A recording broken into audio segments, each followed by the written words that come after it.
안녕하세요. 지광 스님의 법고대통 시즌3가 어느새 200회를 맞았습니다. 그동안 지광 스님의 법문을 통해 불교 경전을 새롭게 이해하게 되고 삶의 해답을 찾아갔다는 분들도 많으셨는데요. 매회 뜻깊게 시청하면서 마음의 위안을 얻으셨다는 분들도 많았습니다. 그래서 오늘은 제가 능인선언을 직접 찾아왔습니다. 지광 스님은 어디 계신지 함께 가보실까요?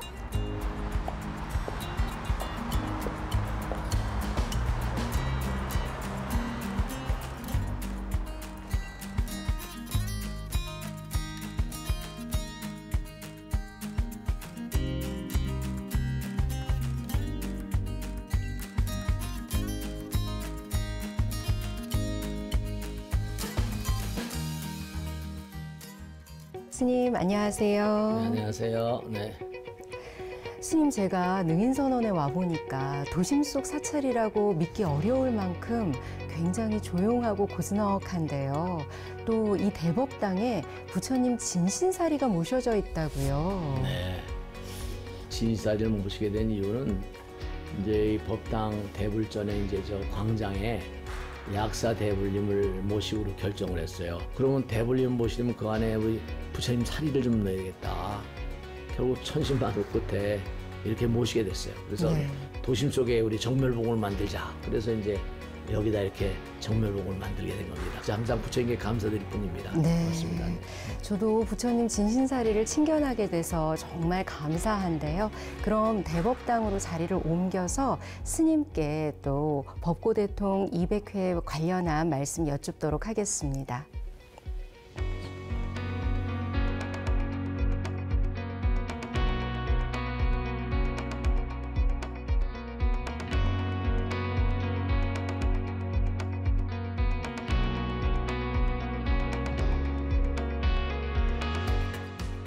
벌써 이렇게 법고대통 시즌3가 200회를 맞았습니다. 정말 감격적인 순간인데요. 여러분도 그러시죠?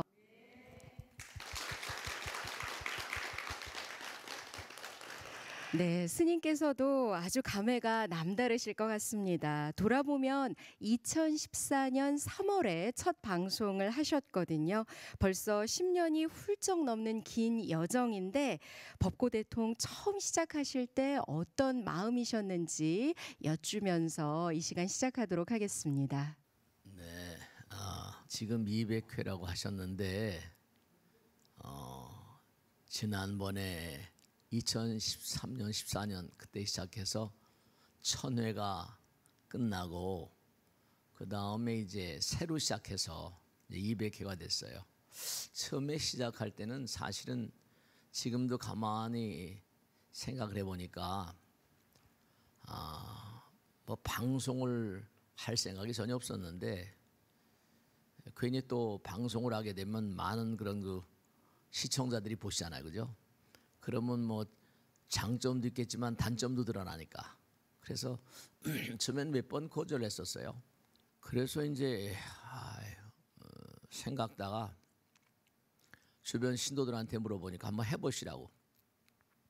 그래서 시작을 했어요. 근데 그때가 우리 기억이 나는 게 굉장히 나라가 혼돈일 때였었어요. 어려울 때였었는데 방송 시청률이랄까 몇 분이나 보실까 했는데 의외로 아마 그때 이 법고대통을 처음 시작할 때 이런 유사한 프로가 없었던 모양 같아요. 그래가지고 그 당시에 상당히 이 법고대통 인기를 많이 끌었다 그런 얘기를 들었어요. 그래서 그 다음서부터 총력을 다해서 시청자 여러분께 또 그리고 BBS가 그 당시에 이제 1000회를 했으니까 그 당시에 이게 그렇게 인기를 끌 줄 몰랐는데 그래서 그 당시 제 생각은 불교도 대중화될 수 있다. 불교도 얼마든지 새로운 어떤 패턴으로 그래서 여러 가지를 많이 생각했죠. 종교라는 거하고 현실이라는 거하고 그 다음에 이 불교는 특히 우주를 얘기하고 화엄의 세계를 얘기하잖아요. 그래서 이제 과학도 섞고 천문학도 섞고 막 이래가지고 이제 그 당시 말하면 비빔밥이죠. 비빔밥을 해가지고 하니까 다른 종교는 모르겠는데 불교 방송을 하는 우리 스님들이 방송을 하실 때 조금은 뭔가니 현실적인 내용 그리고 현대 과학적인 내용 그런 내용을 잘 적절하게 섞어서 이렇게 배분해 가지고 그래서 방송을 하시면 좀 더 이제 많은 분들에게 어필하지 않을까 그런 생각을 합니다. 그래서 그 당시에 벚꽃 대통을 처음 시작할 때 사실은 굉장히 뭔가 두려웠었어요. 왜 두려웠었는가 하면 이게 액면 그대로 카메라에 드러내니까 또 재미라는 건 또 없앨 수가 없어요. 아무리 종교지만 방송인 이상 또 이제 적절하게 이제 재미를 또 가감을 해야 되니까. 그래서 이 사실 방송인은 만능이라고 그러거든요. 방송인들은 만능인이라고 하는 이유가 다종다양한 어떤 그런 다재다능한 그런 게 많이 요구되는 그런 세계입니다. 그래서 제가 천회하면서 저도 많이 연구를 하고 또 공부도 하고 또 이 불교를 현실화시킬 수 있고 일반 세속 대중들에게 어필할 수 있냐 그런 걸 많이 연구해서 저도 많이 공부했다 그렇게 말씀드릴 수 있습니다. 네. 네, 말씀하신 것처럼 벚꽃 대통이 지금 시즌 3까지 왔는데요.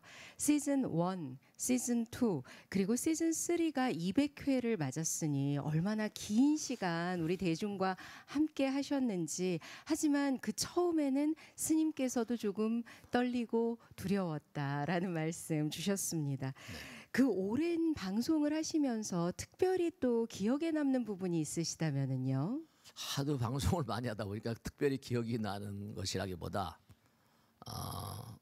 예전에 부처님께서 살아계실 때 하신 말씀들 그 당시 시대의 어떤 흐름이 있었지 않겠습니까? 근데 요즘 시대하고 또 전혀 다르잖아요. 경전의 양상 같은 것도 이제 뭐냐면 그 당시의 언어들을 이제 한문으로 번역을 해서 우리나라까지 오다 보니까 이 첫째로 뭐냐면 이렇게 봐도 느끼는 게 이제 그 당시에 뭐 빨리든지 인도 말을 하셨잖아요. 그죠? 그게 이제 중국에 건너면서 중국말로 이제 번역이 되고 또 한국에 들어와서 한글로 번역이 되고 막 이렇게 됐잖아요. 그걸 이제 가능한 한 그 당시에 부처님의 마음으로 어떻게 들어갈 수 있는 길이 없냐. 그 당시 어떤 시대상, 그 당시 시대상과 지금 시대상이 많이 변했지만 가능한 한 부처님 마음 속으로 좀 흘러 들어갈 수 있는 그런 어떤 그런 데 많이 생각을 했던 것 같아요. 그래서 가능한 한 부처님의 마음이 어떤 상황이었을까. 그리고 요즘 시대는 이게 어떻게 뭔가 말씀을 드려야 될까. 그 지금도 항상 법회라거나 혹은 또 이 방송을 할 때도 마찬가지지만 그 당시에 이런 말씀을 하실 때 부처님의 어떤 그런 그 주변 상황들 그 육하원칙이라고 그러잖아요. 그죠? 뭐 여시한문 하는 것처럼 우리가 이제 부처님의 경지를 우리는 알 수 없지만 안한존자가 내가 이렇게 들었다. 부처님께서 이렇게 말씀하셨다. 이렇게 얘기하지 말라고 하셨거든요. 네가 들은 거다 이거. 네가 들어서 네 주관으로 이렇게 얘기하는 거지. 내가 그렇게 얘기했다라고 하지 말라 이렇게 나오는 부분이 있거든요. 그래서 항상 제가 생각하는 건 뭐냐면 내가 얘기했다라고 하는 그 표현에 뭔가 방송을 하면서 지광이가 얘기했다 이런 스타일은 되지 않는다. 항상 객관적으로 그렇게 해야 되겠다는 생각을 항상 마음 가운데 가지고 그래서 뭔가 하여간에 액면 그대로는 어렵지만 그 당시의 시대상이랄까 현대 시대상이 어떻게 뭔가 그것이 적용이 될 수 있을 것인가 그런 점에 상당히 신경을 많이 썼어요. 10년이면 강산도 변한다는 말도 있습니다만 스님께서 벌써 방송을 시작하신 지 10년이 훌쩍 흘렀는데요. 처음에 우리 불자들 또 우리 불교계 그리고 지금 비교해 보신다면 어떤 변화가 있었을까요? 사실 이렇게 말씀드리면 어폐가 있는데 저는 이제 어부지를 얻었다 항상 그렇게 말씀드리는데요. 저는 뭐 사실 뭐 이렇게 포결하겠다 이러고 스님 되는 사람 없지 않습니까? 그냥 머리 깎고 너무 산에 살던 생활이하거나 그 당시엔 그럴 수밖에 없는 상황이었으니까 어떻게 머리 깎고 살다 보니까 너무나 몸이 야위어져고 이제 정말로 몸이 너무 깨져가지고 그래서 사실 강남에 들어온 건 죽기 싫어서 들어온 겁니다. 몸 좀 고쳐야 되겠다. 그래서 어떻게 아는 분 댁에서 이제 약 다려 먹고 하다가 그 당시에 제가 이 강남에 들어올 때만 하더라도 무슨 법회라거나 이런 양상들이 대단히 희소했고 저는 다른 종교를 열심히 믿었어요. 카톨릭 오랜 신자니까. 근데 다른 종교하고 비교가 되잖아요. 비교 종교학이라는 것도 있지만. 그래서 이게 불교는 너무나 이 신도들 불자들에게 전달하는데 너무 소홀하구나. 기독교 같은 데나 카톨릭이나 뭐 다른 종교들은 교역자들을 양성을 하잖아요. 불교는 스님 그냥 행자 생활 어떻게 하다 보면 스님이 되고 하니까 이분들이 뭐냐면 신도들을 가르쳐야 되겠다. 포교를 해야겠다. 뭐 방송을 해야 되겠다. 뭐 이런 사고 개념이 전혀 없었어요. 그러다 보니까 그때 제가 이제 어부지를 넣었다 항상 얘기하는 게 뭐냐면 부처님께서도 중생이 없으면 부처도 없다고 그러셨거든요. 중생이 있는데 부처가 무슨 필요 있냐. 그러니까 중생들을 생각한다는 중생들을 어떤 대한다는 그런 사고 개념이 별로 없어요. 무조건 간에 하여간에 좀 가르치는 어떤 그런 그 스타일로 하고 시절 인연과 맞닥뜨려 가지고 이제 그 당시에 이제 능인선언 이렇게 커진 결정적인 이유가 된 게 아닌가 싶기도 하고 그렇습니다. 그러니까 지금이나 과거나 스님들도 마찬가지고 신도들도 마찬가지고 공부한 것은 회양을 해야 됩니다. 꼭 그 점을 유념하셔가지고 스님들도 부처님 말씀을 공부했으면 그 부처님의 은혜로움을 전파해야 된다. 그 점에 많이 신경을 쓰셨으면 너무 감사드리겠습니다. 스님께서 방송을 꾸준하게 오래 해오신 것은 무엇보다도 우리 불자들을 교육시켜야 한다. 그것이 또 방송 포교 역시도 그거 하나의 방법이 될 수 있다라고 느끼셨기 때문에 방송을 시작하셔서 10년 넘도록 이렇게 꾸준히 해오셨구나라는 생각이 드는데요. 그동안 방송에서 여러 경전을 설명을 해주셨거든요. 네, 어떤 경전이 있었는지 좀 스님께서 짚어주신다면은요. 부처님의 어떤 경전의 전개 양상을 보면 처음에 이제 부처님께서 산중에서 에베레스트의 설산에서 내려오셨잖아요, 그죠? 그 당시에는 뭐 경전 그대로 말씀을 드리면 내가 내려가서 뭐 중생을 제도하겠다 이런 차원보다는 이제 그런 계기가 되신 거죠. 그래서 제일 첫 번째는 아무것도 모르는 일반 중생, 아함경이랄까, 초창기는 이제 아무것도 모르는 일반 대중들을 상대로 해서 얘기할 수밖에 없었잖아요. 그러니까 이제 그 당시에 아함경이라거나 뭐 그래서 그게 이제 점점 가다 보니까 이제 공부가 좀 되시잖아요, 그죠? 그러니까 그 다음에 이제 방등 반야경 그래가지고 우리가 하면 반야신경이라거나 금강경이라거나.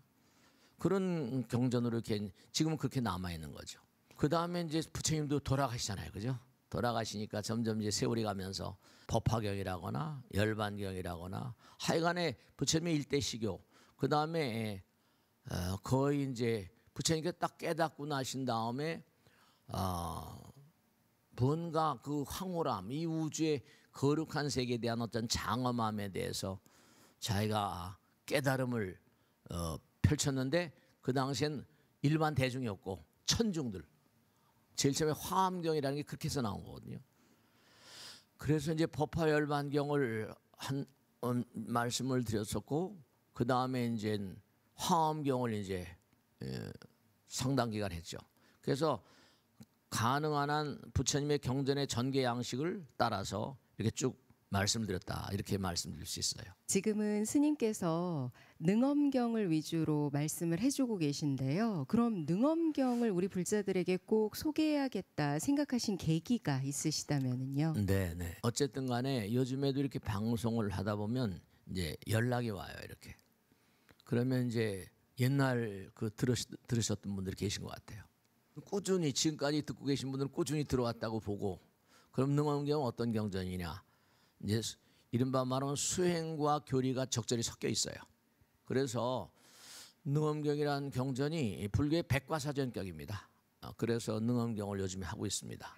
이 프로그램의 제목인 법고대통도 스님께서 직접 네. 지으셨다고 알고 있는데요. 네네. 이 프로그램 제목의 의미를 짚어주시면서 왜 이런 제목을 지었는지, 이 제목을 통해서 우리 불자들 또 방송을 함께하는 시청자들에게 어떤 것을 좀 전달하고 싶었는지 그 말씀도 여쭙겠습니다. 그 당시에 방송국에서 제목을 가져왔어요. 몇 개를. 뭐 이거 어떻습니까? 적었습니다. 근데 그때 하여간에 그게 이런 제목 가지고 뭐 어필하겠냐. 그게 법당에 저 기도를 칠 때마다 북을 치거든요. 이제.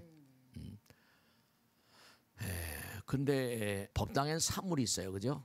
이제 그래서 아침에 스님들이 일어나면은 목을 때립니다. 그 이제 바다에 사는 중생들 뭔가 기도에 오른 기도로 깨달음을 얻고 영혼의 길을 가라. 또 그다음에 이제 저 운판이라는 것들. 운판은 뭐냐면 하늘 나는 새들. 그다음에 이제 또 종을 치잖아요. 종을 치는 건 왜냐하면 이제 이 땅에 많은 생명체들 있잖아요. 또 지옥 중생도 있고 다 이게 의미가 있거든요. 기도를 하게 되면 허공을 또 올리잖아요. 그래서 법고라는 건 뭐냐면 이게 가죽으로 돼 있는 거거든요. 때리면 이제 중생들도 다 마찬가지잖아요. 그래서 그리고 제가 어느 날 딱 느낀 게 운판을 때리고 목어를 때리고 목탁을 때리고 이런 것도 그렇지만 압도적인 게 북이에요. 북을 때리면 다른 게 다 소리가 이제 이렇게 따라갈 수가 없어요. 그래서 좋다에 법고를 써자. 법고를 때리면 대통이다. 모든 게 열린다. 그래서 신조어죠, 신조어. 법고 대통으로 하자 그래갔더니 그래서 이제 채택이 돼서 지금까지 법고 대통으로 내려오고 있습니다. 등인선언 그러면 지왕스님 법고 대통 이렇게 돼 있습니다. 네. 그럼 법고대통을 통해서 우리 시청자 불자들에게 어떤 메시지를 전하고 싶으세요? 참 중요한 질문인데 부처님 말씀에 이런 게 있어요, 그죠? 약불전법 도중생이면 필경무능 보온자라. 만약에 불전법 도중생 전법으로 하지 않아서 중생을 제도하지 않으면 필경에는 뭐라 무능 보온자라. 부처님 은혜를 갚는 사람이 아니다 그랬거든요. 그러니까 부처님께서는 우리가 꼭 생각할 게 뭐냐면 부처님 가르침은 자리리타, 자타일성불도 하나라는 거거든요. 이 우주가 제가 항상 강조하는 건데 하나에서 전체가 나왔잖아요. 빛이 들어오면 유리 뭐 프리즘 같은 거 있잖아요. 유리통을 하면 빨주노초 파남보로 갈라지잖아요. 그러니까 이 우주는 뭐냐면 하나에서 전체가 나왔거든요. 그러니까 우리는 부처님 말씀을 공부하면 그 말씀을 내가 듣고 실천하면서 전달해야 돼요. 그러니까 부처님 말씀을 공부해서 내가 이게 너무 아름답고 훌륭하다라고 하면 전달해야 되는데 이게 위로부터 아래로 계승이 안 되는 거예요. 이게 굉장히 큰 문제고 정말로 몸과 마음을 다해서 부처님 말씀을 전달하는 그런 좀 의지를 키우는데 그게 쉽지 않겠다 이런 말씀입니다. 네. 그렇기 때문에 이 프로그램 제목 법고대통처럼 부처님의 말씀으로 널리 소통할 수 있는 그런 우리 불자들이 되었으면 하는 바람을 담아서 그런 발언으로 스님께서 이런 프로그램 제목을 지으셨군요. 네. 스님 이번에는 능인선언에 대해서 조금 여쭙겠습니다. 벌써 41년이 됐다고 하는데 1984년 시작한 이래 대표적인 현대적인 도심 포교 도량으로서 자리매김해왔습니다. 그런데 그 시작은 지하 방 한 칸이었다고 들었거든요. 능인선언이 걸어온 길에 대해서 여쭐까요? 세월이 정말 많이 흘렀네요. 근데 아까도 잠깐 말씀드렸는데 이렇게 살 것이라고는 전혀 예측을 못했어요. 물론 미래를 예측할 수 있는 사람은 없지만 근데 그저 다 물론 내 의지가 작용하지 않은 건 아니지만 부처님께서 이 길을 이렇게 점지하셨구나 그런 생각을 할 때가 많이 있어요. 사실은 뭐 절방이라는 데가 그냥 도피처로 그렇게 생각하고 시작된 거였는데 어떻게 하다 이제 강남에 들어와서 뭐 지하방은 아니었고 다른 분의 어떤 사무실 같은 거랄까 그런 걸 그냥 넘겨받은 거죠. 넘겨받은 거. 그 제가 이제 머물던 그 집에 보살님이 불자이셨는데 이렇게 어느 날 천주경이나 뭐 이런 걸 읽긴 신심이 좋으신 거 읽으시는데 내용이 뭐냐고 그러면 잘 모르세요. 그럼 내용을 좀 알고 해야지. 그럼 그냥 맹탕 읽으면 뭐 읽는 게 나쁠 건 없지. 그래가지고 시작돼서 한두 마디 하다 보니까 그 보살이 이제 스님 우리 계모임인데 불자들 계모임이 있다는 거예요. 그래서 같이 와서 들으면 좋겠냐고. 그 차를 막 세우고 주변에 그러니까 동네 사람이 싫어하잖아요. 일요일 날 우리 사무실 갑시다. 그래가지고 사무실 일요일 날 비어 있잖아요. 그분이 저를 글로 데려가서 그분이 이제 일요일 날마다 하다가 여유가 돼서 다른 사무실로 가는 바람에 스님 이거 여기 계시라고. 그래가지고 보증금도 그 사람 돈이고 월세는 자기들이 내준다니까 저는 자바라 같은 거 쳐놓고 저쪽에다 이제 황학동이라는 데 가서 군용 침대 하나 나무로 된 거 사다가 거기서 있고. 그 이제 얼마나 있을지 모르죠. 그러면서 이제 한두 마디 하다 보니까 이게 참 묘한 게 지금도 생각하지만 확산 효과가 아주 빨랐던 거예요. 그래서 이제 한 걸음 두 걸음 가다 보니까 하루 이틀 살다 보니까 일주일이 금방 가잖아요. 또 한 달이 금방 가잖아요. 뭐 정신없이 살았으니까. 1년이 또 금방 가고 10년이 금방 가고 이렇게 되더라고요. 그래서 오늘에 온 거죠. 지금 스님 말씀을 들으니까요. 지금 이 40여 년 역사의 시작은 굉장히 우연으로 그냥 주변의 불자님들께 그래도 경전은 알고 읽어야 하지 않겠나라는 마음으로 한두 마디 전해주시던 것이 모이고 또 쌓이고 쌓여서 오늘날의 능인선언이 된 셈이네요. 지금 생각해 보면 그땐 완전히 뭐랄까 뭐 그때는 잘할 필요도 없었어요. 그저 그냥 한두 마디 전달하니까 그냥 아는 것만. 상당히 제가 그때 고심했던 게 뭐냐면 그래서 좋아. 그때 소망이 하나 있었던 게 내가 언제 산에 갈지는 모르겠지만 신도들에게 스님들이 좀 불교를 전파하는 의지를 좀 심어줘야겠다. 그래서 그냥 과감하게 능인불교 대학 일기생 모집 그래가지고 이제 일기생을 이제 모집했던 거죠. 불교대학 일기생. 그러니까 참 격세지감이 있는 게 커지면서 이게 28평짜리 탈피해가지고 뭐 80평으로 넓어지고 한데 이게 넓어지니까 또 그냥 막 중과부적으로 사람 몰려오고 그래가지고 그 당시에 고발을 당했었어요. 대학이라는 글자를 쓰면 이게 고등교육법 위반이라고 그래가지고 고소를 당했어요. 그래서 1심에 제가 재판소에 가서 졌어요. 그래가지고 2심에서 이겨서 대법원까지 갔어요.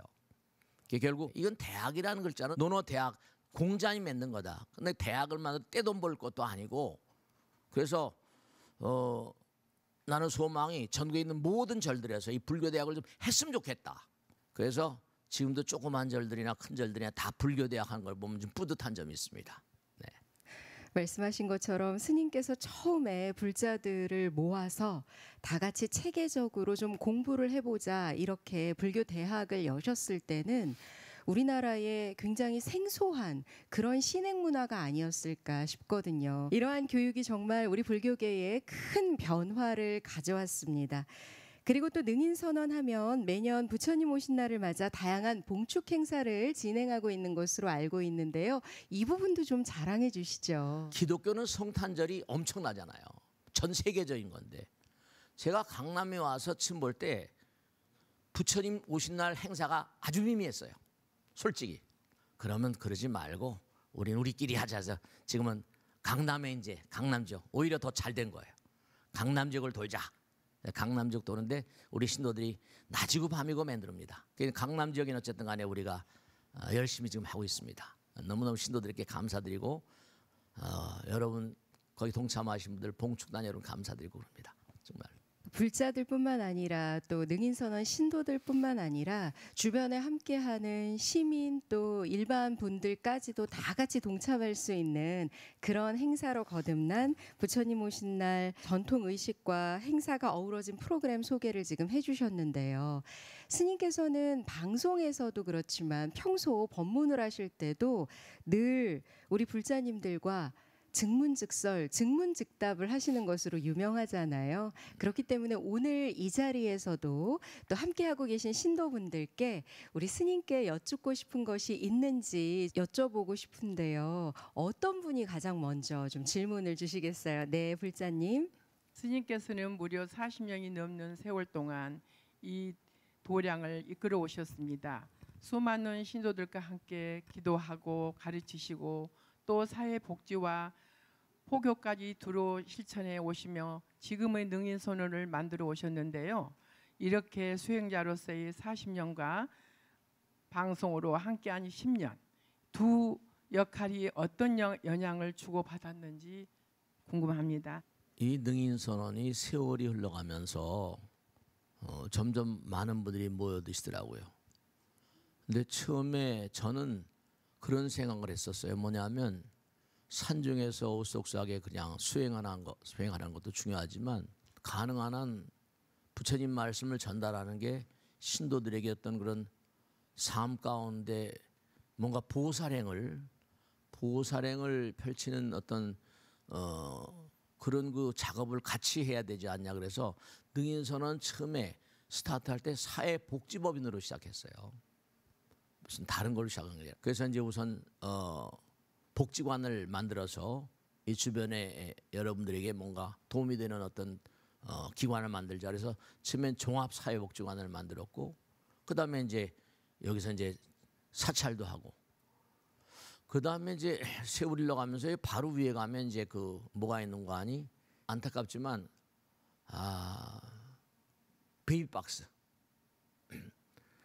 베이비박스에 아이를 갖다가 이렇게 던져놓고 가면 그걸 키우는 그런 곳이에요.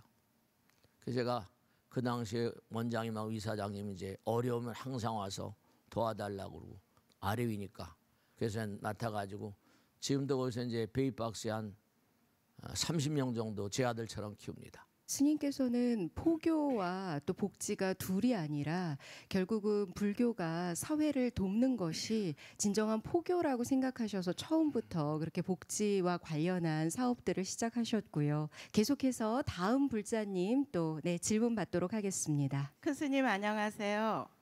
시대가 빠르게 변하면서 사람들의 삶도 종교를 대하는 방식도 많이 달라졌는데요.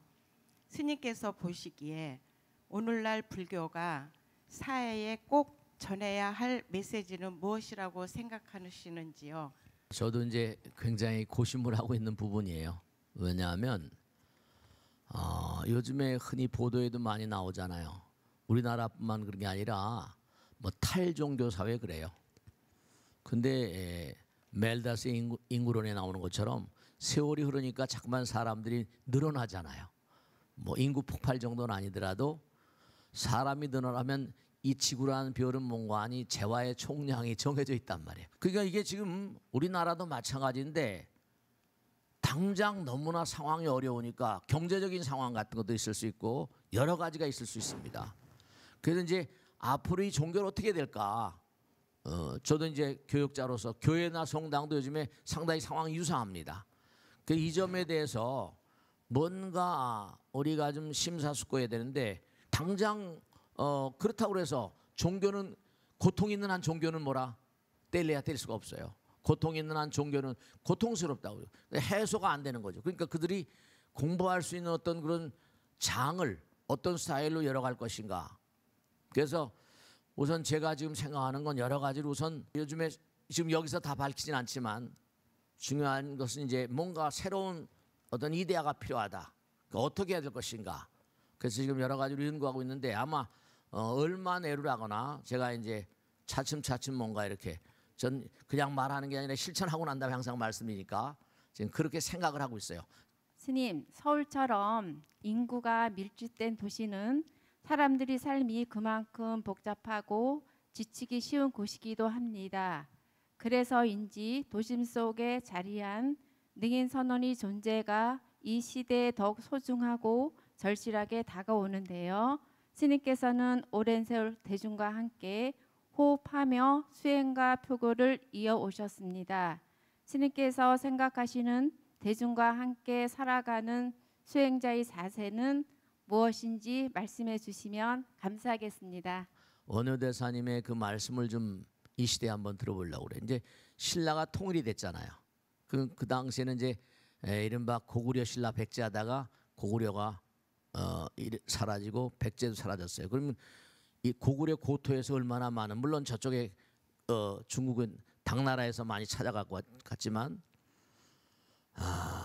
그 당시에 기록에 보면 어떻게 나오는 거 아니?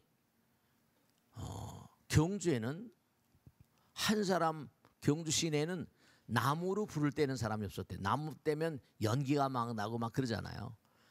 그 숯을 써가지고 밥을 했다. 뭐 이런 얘기가 나오는 걸 보면 굉장히 호화로웠던 것 같아요. 백제에서 세금이 들어오고 고구려 고토에 세금이 들어오고. 그러니까 먹고 살기 좋으니까 그 당시에 뭐냐면 상당히 호화롭고 부유한 삶을 살다 보니까 인구가 별로 많지 않았을 거 아니에요. 병이 많았어요. 병이 많고 호사롭다 보니까 사람들이 종교에 대한 어떤 고통, 이 종교와 고통은 뗄래야 뗄 수가 없거든요. 그 고통이라는 것을 해소하는 그 방법 가운데 고통을 이겨내려고 노력을 하면 우리 몸에서 엔돌핀 나오거든요. 향가라는 거 들어보시? 향가? 향가가 노래예요. 향찰. 그런데 중요한 게 이른바 원효대사님 그 후대로 내가면서 향가라는 게 노래다 보니까 신라 사람들이 거기에 많이 이렇게 마음을 썼어요. 그러니까 향가는 노래니까 원효대사님이 동네방네 노래를 많이 불렀어요. 그런 바람에 민심을 많이 회유하고 모차르트, 베이토벤이라거나 무슨 뭐 이런 타고난 음악가들이 전부 다 교회 음악가예요. 찬송가를 만든 사람들이에요. 그 궁정음악, 예를 들어서 무슨 뭐 로마 교황청에서 의뢰를 받으면 뭔가 이렇게 음악 만들고, 그러니까 인간의 감성을 가장 짧은 시간 내에 빨리 뭔가 이렇게 변조시킬 수 있는 건 음악이 그래요. 다른 것보다 뭐 새로운 차원의 뭔가 이데아가 나오지 않으면, 원효대사님 같은 획기적인 아이디어가 나오지 않으면 통일신라 때 그러니까 오히려 뭔가 아니 불교가 많이 신도들에게 많이 일반 사람들에게 매칭이 됐었거든요. 그러니까 많은 그런 그 우리가 새로운 어떤 아이디어를 개발하는 그런 노력을 좀 해야 되지 않을까, 그런 생각을 합니다. 네.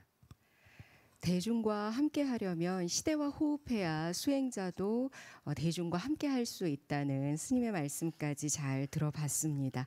오늘 이렇게 능인선원 신도분들과 또 함께하는 시간까지 가져봤는데요. 아마 지금 방송을 함께하고 계시는 우리 불자들, 시청자들 가장 또 궁금한 것 가운데 하나가 평소 일상에서 할 수 있는 수행법이 아닐까 싶거든요. 일상에서 실천할 수 있는, 특히나 스님께서 좀 함께 나누고 싶은 수행법이 있으시다면 그 말씀 들으면서 이 시간 마무리할까 합니다.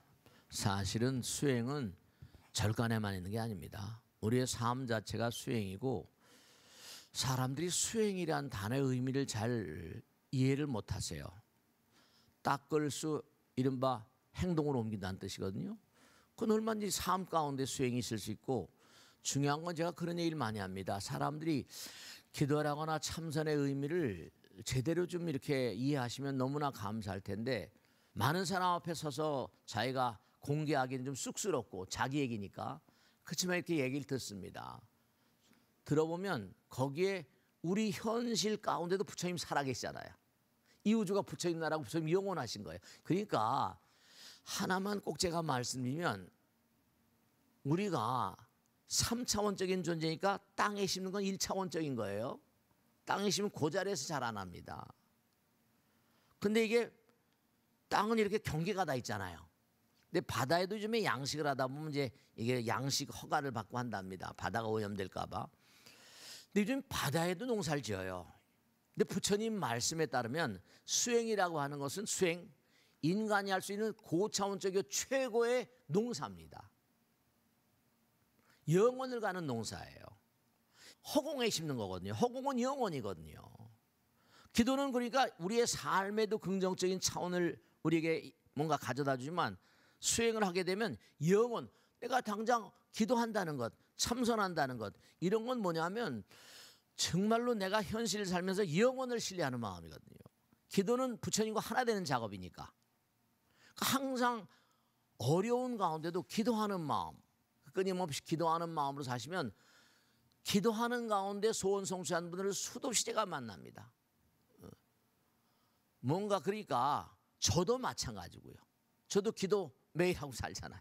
그러니까 기도라거나 참선명, 참선은 좀 어렵다고 하는데 그것도 이제 뭔가 걷기 명상이라거나 뭔가 하여간에 어렵게 생각하지 마시고 한 걸음 두 걸음 걸으면서 부처님 생각하는 거예요. 어렵게 생각하지 마시고 한 걸음 두 걸음 걸으면서 뭐 약사력을 관세음보다도 좋고 말씀이죠. 이른바 말하면 멀리 가는 것보다 항상 우리 실생활에서 그래서 이른바 시중에 정멸복음을 만들어야겠다. 몸과 마음을 다해서 항상 우리의 삶의 현장이 수행처다. 그런 생각을 가지고 끊임없이 걷기 명상이라거나 걸으면서 염불하시면서 걷고 약사협을 좋고 일상생활 가운데서 뭔가 기도하는 그런 자세를 좀 갖췄으면 좋겠다는 게 제 소망입니다.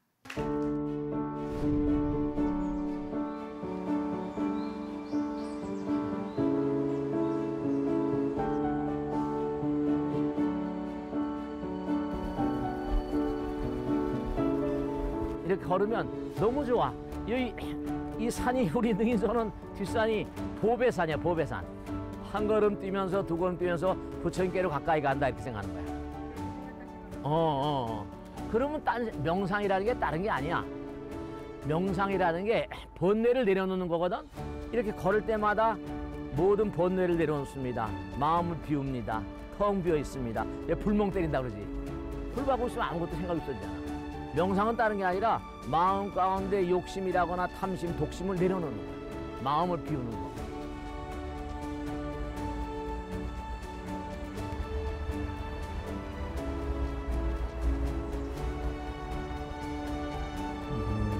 처음에는 이제 좀 힘들더라고요. 다리도 좀 아프고 좀 힘들어서 할까 말까 망설였는데 한두 번 해보니까 그냥 너무 편안하고 일단 편두통 같은 것들이 없어지고 그다음에 잘 때 깊게 숙면을 취하니까 그게 너무 만족스러웠어요. 자연과 함께 이렇게 제가 힐링하는 마음도 함께 생기고 또 건강해지는 느낌도 들고 또 이렇게 땀을 흠뻑 흘리니까 마음의 독소와 몸의 독소가 모두 빠지는 것 같아서 건강해지는 그런 것 같습니다.